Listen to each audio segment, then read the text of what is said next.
মুছলমানৰ ঘৰ ভাঙি বিটিআৰত শান্তি প্ৰতিষ্ঠাৰ কুচকাৱাজ প্ৰমোদ বড়োৰ সংখ্যালঘু অধ্যুষিত অঞ্চলত উচ্ছেদ জাননী প্ৰেৰণ কৰি কাক সন্তুষ্ট কৰাৰ চেষ্টা প্ৰমোদ বড়োৰ বিটিআৰৰ মুছলমান কিয় মূৰৰ কামোৰ হৈছে প্ৰমোদ বড়োৰ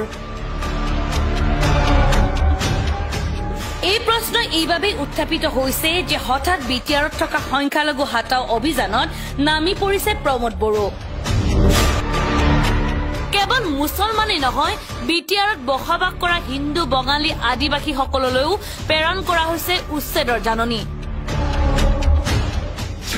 বিটিআৰৰ পৰা প্ৰায় 5 লাখ মুছলমান লোকক হেদি পঠিওৱাৰ পৰিকল্পনা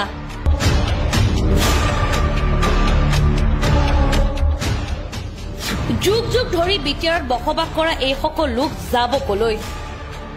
বিটিআৰৰ মুছলমানৰ ঘৰ ভাঙিবলৈ যদি এখনো বুলডোজাৰ আহে তেতিয়া 10 লাখ মুছলমান থিয় হ'ব প্ৰমোদ বড়োৰ বুলডোজাৰৰ সন্মুখত